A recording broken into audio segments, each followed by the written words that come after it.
उसके हिस्से में जो घर में वो रह रही होती है वही आया होता है। और ये जो लोग होते हैं, जब इनको पता चलता है कि विल जो है ये इस तरह की बना रहे हैं, तो वो कहते हैं कि विल के बारे में अभी हमारे दामाद को तो नहीं पता है, कुत्ते के नाम कर दिया है, उसके नाम कर दिया। तो एक काम करते हैं कि पुरानी जो विल है ना, जिसमें हम सबको सब कुछ मिल रहा है, उस विल को रखते हैं, नई वाली विल के बारे में किसी को नहीं पता है। तो हम ये करते हैं कि डैड को मार देते हैं, उनकी वही बेटी जिसपे वो जान देते थे वो डिसाइड करते हैं। फिर वो अपने बॉयफ्रेंड को राजी करती है, जिससे वो शादी करने वाली होती है, बज़ाहिर जो गूंगा बहरा उसका मंगेतर होता है, उसको राजी करती है कि तुम मार दो। और उसको ये बताते हैं कि डैड जो है वो तुमसे शदीद नफरत करते हैं। तो वो इनकी बातों में आ जाता है और वो मारने का सोच ही रहा होता है। तो जब वो सुसर से मिलता है तो सुसर उसकी बहुत तारीफ करता है। तो वो कहता है अगर आप मेरी इतनी तारीफ कर रहे हैं, अपना आप मुझ में देखते हैं, तो फिर मुझसे नफरत क्यों करते हैं?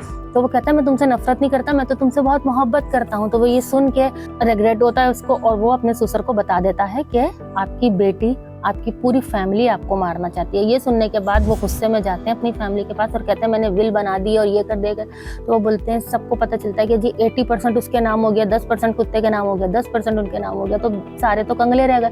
तो वो सब लोग सोचते हैं क्या करें, तो बेटी पिस्टल लेके जाते हैं मारने के लिए ना, गुस्से में जाते हैं। तो ये सब करके बेटी अपने बाप के गले लगती है। वो समझता है शायद रेगरेट में या मोहब्बत में गले लगी है, लेकिन वो जल्दी से पिस्टल छीन लेती है और उनको मार देती है गोली से। और फिर फटाफट उनका पूरा सफाया कर देते हैं कि लाश को किस तरह से। अब ये जो चीज़ यहाँ पर हुई कि वो लाश को गायब कर देते हैं और ये दिखा देते हैं कि हम वहाँ पे उनकी लाश सड़क पे मिलती है और किसी ने मारा है, यहाँ से कहानी होती है। और ये सारा डिटेक्टिव पता लगा लेता है। अब बात पे आ जाते हैं कि जी हमने इसके अंदर गलतियाँ कहाँ देखी। गलतियाँ तो इसके अंदर सबसे बड़ी गलती तो ये है कि सिर्फ सिवाय इसके कोई भी ऐसी मूवी जिसको आप लेके किसी और तरह से चलें और उसको एंड जो है वो आपको मतलब अनप्रिडिक्टेबल एंड दे दें आप उसका, तो उसके लिए बहुत ज़रूरी होता है कि आपने एडिट सही किया हुआ हो। तो ये सारा कमाल एडिट का था जिसमें दिखाया, और एडिट करते हुए एडिटर साहब पता नहीं कौन सा सस्ता नशा करके बैठे थे, जिन्होंने ये बताना कहीं मुनासिब नहीं समझा कि घर के अंदर जब कत्ल हुआ तो लम्हों में किस तरह से बॉडी गायब हो गई। कोई वो सीरियल किलर तो नहीं थे ना कि उनको पता हो कि ऐसे बॉडी गायब करनी है। यहाँ से बॉडी गायब हो गई फटाफट। तो वो कहाँ गई लाश जब गिरती है, जाहिर है वो गोली मारी थी, कोई नींद की गोली देके थोड़ी मार दिया था, तो वो एक बुलेट मारा था उनको, तो उसका खून होता है, सब होता है। जब उनका साला अंदर आता है वो देखता है तो अंदर कुछ भी नहीं होता है, बॉडी वगैरह तो किसी को कोई निशान ही नहीं मिलता। आखिर में वो उसको की डेड बॉडी वहाँ रोड पे गाड़ी में खड़ी करते हैं और उसमें वहाँ पे वो गोलियां मार के और जी वो ब्लो कर देते हैं उसको, जी खत्म हो जाता है। यहाँ पे कर दिया। और जो डिटेक्टिव साहब पता लगाते हैं वो कैसे लगाते हैं कि एक लाल कलर की तस्वीर होती है, मतलब एक तस्वीर लगी हुई, एक पेंटिंग लगी हुई है, उसके अंदर रेड कलर बहुत ज्यादा।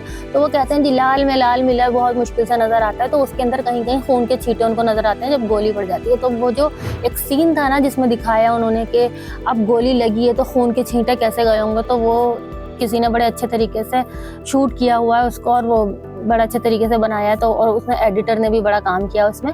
तो एडिटर ने काम तो कर लिया लेकिन दिमाग नहीं लड़ाया कि जी, मगर एडिटर का तो काम भी नहीं था दिमाग लड़ाना इस बात में कि कंटेंट में क्या भंड है। तो कंटेंट की तो हम क्या ही बात करें, क्योंकि ये एक सर पैर की मूवी थी। इसके अंदर कंटेंट में मतलब वो होता है ना 12 मसालों की चाट बनाने के चक्कर में उनको पता ही नहीं चला कि जी उन्होंने जो हांडी चढ़ाई है उसके अंदर उन्होंने पास्ता का मसाला भी डाल दिया, थोड़ा सा चाइनीज़ का भी डाल दिया। तो उन्होंने सोचा कि थोड़ा सा बिरयानी का भी डाल दें, तो उन्होंने सोचा थोड़ा सा जो है हम खौसे का भी डाल दें। मतलब उन्होंने मेमन इंडियन लजानी, ये इटालियन, चाइनीज सारे खानों का मिक्सर और पाकिस्तानी बिरयानी के मसाले भी डाल के घोटा लगाया और तैयार कर दिया डिटेक्टिव शेरदिल। तो जी देखिए अपना शेरदिल देखिए और दिल देखने के बाद अपना दिमाग को करिए ख़राब। तो और सबसे बुरी बात इसके अंदर ये लग रही थी कि इतना सीरियस चल रहा है, आप या तो मिस्ट्री रखते, सीरियस इतना चल रहा है उसके अंदर। दिलजीत जो थे ये शेरदिल, इस कॉमेडी का हमारी समझ में नहीं आया कि कहीं मतलब कॉमेडी करने के लिए आपके पास कोई जुमले तो अच्छे होते हैं ना कॉमेडी, और बात पे वो निकाल लेते थे, बजाने बैठ जाते थे ऐसे कर करके। कौन सुनना चाहता है भाई, वो होता है ना कि आग लग रही थी और वो बैठे हुए बीन बजा रहे थे, तो ये वो वाली बात करती थी उन्होंने। तो खैर ये वाली एक मूवी है, आप देखना चाहें तो देख लीजिए। 121 मिलियन का इसका बजट था, जो कि 63 मिलियन अभी तक कमाए हैं जब 5 दिन के अंदर।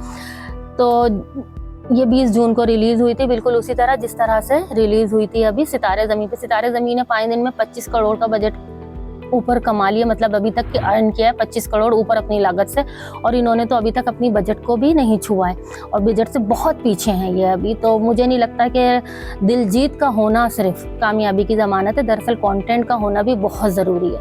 तो दिलजीत के लिए एक मशवरा है कि जी आप करें, हर जगह ये क्यूटनेस नहीं चलती, लेकिन इसकी एक वजह ये भी हो सकती है कि इन्होंने अभी हानिया आमिर के साथ अपना ट्रेलर रिलीज़ कर दिया है। भाई जब आपको पता है जंग का दौर चल रहा है तो आपने हानिया आमिर वाला ट्रेलर इतनी जल्दी डालने की क्या जरूरत है, थोड़ा रोक लेते जब आपको पता है कि इंडियन ऑडियंस और वहाँ पे लोग हानिया आमिर को, पाकिस्तानी एक्ट्रेस को नहीं इस वक्त चाहते, बैंड किया हुआ है उन्होंने, तो आपको नहीं डालना चाहिए था। ये बड़े बड़े हाथ मारने के चक्कर में अपने ही जो है पाँव कटवा लेने वाली बात है। मतलब होता है ना, आप हाथ मार रहे थे बड़ा कि जी हानिया आमिर के साथ आपका ट्रेलर आ जाएगा और आप की निकल पड़ेगी, तो ऐसा हुआ कि वो हाथ बजाय इसके कि बड़ा मारने के चक्कर में आपने अपना पाँव जो था वो कुल्हाड़ी पे मार लिया, क्योंकि ये बड़े गलत वक्त पे इन्होंने अपना ट्रेलर भी दे दिया।